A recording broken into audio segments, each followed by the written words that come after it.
Welcome to IRONPROS Hot 5. Our guest today is Steve Carrozza, Business Development Manager for Specialty Trucks at Geotab. Thanks for joining us today, Steve. Thanks for having me, Bethany.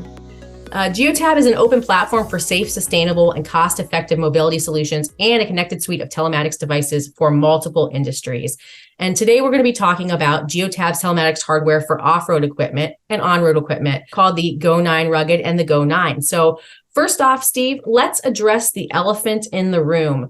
Monitoring feels like Big Brother to operators of off-road and on-road equipment. How do you address that when you're talking to the operators in these vehicles?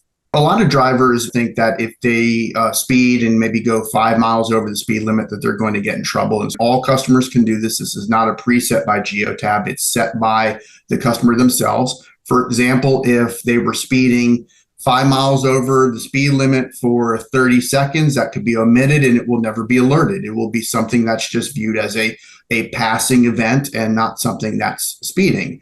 But for example, on the flip side of that, maybe they were going 15 miles an hour over the speed limit for 3 minutes. That would be identified as a speeding event and something that would be alerted and given to the fleet manager. We have driver safety scorecards, and that works both ways. A lot of the drivers like to compete and have the best safety score. A lot of times there's incentives tied to that. And what they're capable of doing is gaining rewards, whether it be monetary, whether it be something material that they would get. And it's something that certainly that would be competitive within the workforce.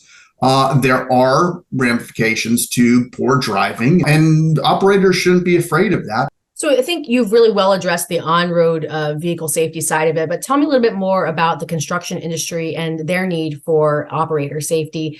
One thing that comes to mind for me is obviously with the labor shortage, there are far more people getting into heavy equipment today that perhaps haven't had the background of it or didn't come up through the industry the way previous generations of construction workers have.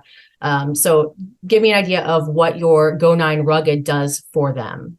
You could have cameras that plug into these devices and have devices in the cab where drivers can see what's going on around their surroundings, backup cameras so they don't accidentally back into whether it be an object or, God forbid, a person, forward-facing cameras with ADAS that would help them actually drive the vehicle. With braking and alert them with any type of radar that would be around the vehicle of any obstacles. There's a lot that goes into driver safety that's not just predicated of the operator in the vehicle. It's his surroundings and helping him navigate that. Off-road is really telematics. I want to say circa maybe 2011. So going back a decade where you're not getting really everything that's built into what you get on-road. On-road has become very, very sophisticated with the amount of data that we're able to get from vehicles. Off-road, maybe not as much, but it's still just as important. So some of the things that you're able to get on off-road that would really help a fleet manager is GPS coordinates, where the vehicle's at, fuel usage, PTO usage, when something's being used that maybe should or shouldn't be in a certain way. Maybe it has weight parameters and it can't do something over 300 pounds and it would get alerted to doing that. And that's a safety issue for the driver, operator, and company. So there's a lot of aspects of what these devices are able to do.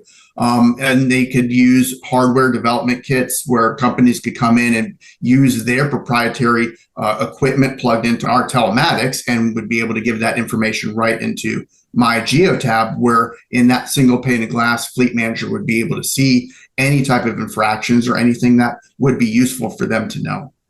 So how does the GO9 for on-road vehicles operate, and what makes it different from the GO9 RUGGED? Really, the Go RUGGED is really the exact same equipment built into a device that's IP68 and 69 rated, right?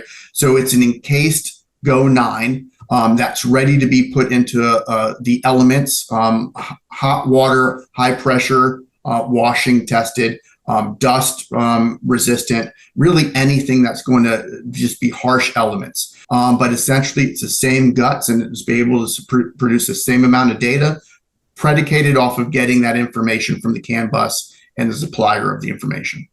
What is some of the data or information that your transportation customers are using today that perhaps construction customers will be using in the future?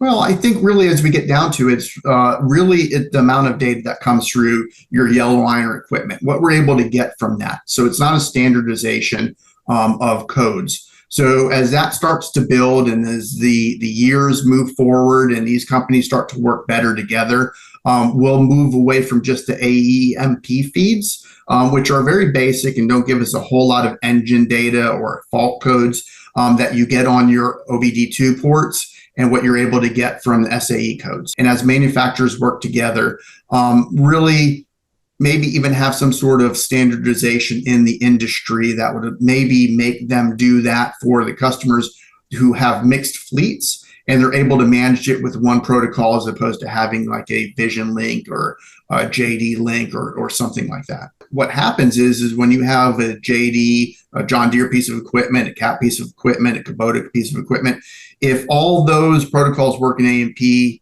2.0, they're for John Deere and Cat, they're able to flow into your My Geotab. We have integrations with those. We would love to have customers come forward to us and work with us and share information of what they have with Cat or John Deere or Kubota or Volvo, and see if we get the manufacturer to work more with us and give us those codes so we could read them and put that into My Geotab.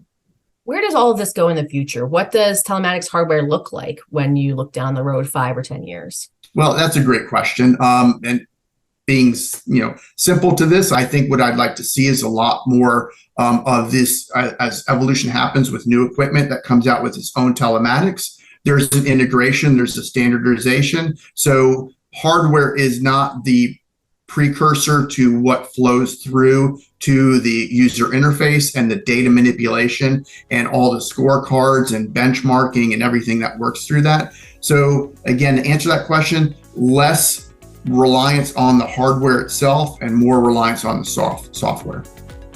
Well, thank you so much, Steve, for joining us today here on IRONPROS Hot 5. Next time we talk to you, we'll be learning more about fleet management using your My Geotab dashboard, which I'm excited to hear about. So thanks again for joining us, and we'll see you soon here on IRONPROS Hot 5. Thanks for having me, Bethany.